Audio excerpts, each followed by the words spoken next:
Richard Cole, C-O-L-E, District Chief, Houston Fire Department. Okay, now this is kind of unusual, right? Right in front of your station, you had an accident happen. Well, you know, unfortunately, because this is a 55-mile-an-hour speed limit, we have high-speed crashes along this section of highway all the time. What happened tonight was we had a vehicle lose control, take out two street poles, and split the car in half. Several other members at the station heard the wreck happen. The rest of us came out behind, and we immediately went to work trying to extricate both victims out of the vehicle. So at this point, are they both alive? At this point, they've both been transported to the trauma center. We were able to extricate both of the patients. They were alive when they left here. We were lucky enough to have obviously a quick response, and our BLS unit assigned to this station was in-house, so they were able to take the first very critical patient right away once we got them extricated. So the chances are, if they both live, it's due to the fact that it was right there and you were able to respond so quickly. It gives them a better chance because it cuts down on that trauma golden hour of getting into the trauma center on time. We were able to immediately go to work on extricating them and get them en route to the trauma center as soon as possible. Now one of these poles is actually the fire station's light, correct? Well, one of them is the street light, the other one is the traffic signal that notifies the people on the highway that we're leaving for an emergency response.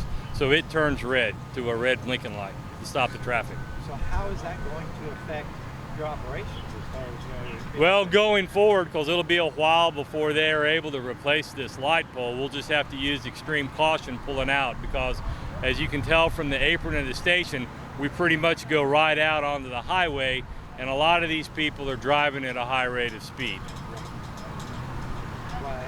It literally split that car right down the middle, correct? It split the car in half. We had a passenger that was entrapped on one half of the vehicle, and then we had an extended extrication because of the weight of the large signal pole crushing down through on top of the driver.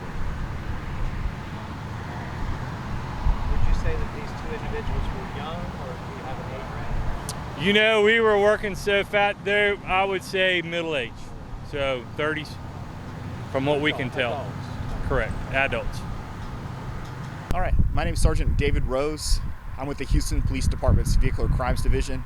We're out here investigating a crash that occurred between two vehicles here on US 90. One vehicle was traveling, we believe, above posted limits, and another vehicle was traveling beside that vehicle. The vehicles came into contact with each other. The vehicle that was in the far right part of the lane spun out and hit a power line and a City of Houston signal light in front of a fire station. That vehicle was effectively split in half, and both the people in that car are in critical condition at local hospitals. They're both adults. Unfortunately, the other person that was driving in the other lane that was involved in the crash got out of their vehicle down here, and that person is gone. At this time, we don't know that person's age or any information about that, and we're following up on leads. So, is there any possibility that the two vehicles might have been racing? I mean, it's always possible, but we don't have any direct witnesses about the events before the crash, and so that's just, right now, we don't know how fast the cars were going. We can't presume anything at this point in the investigation. So.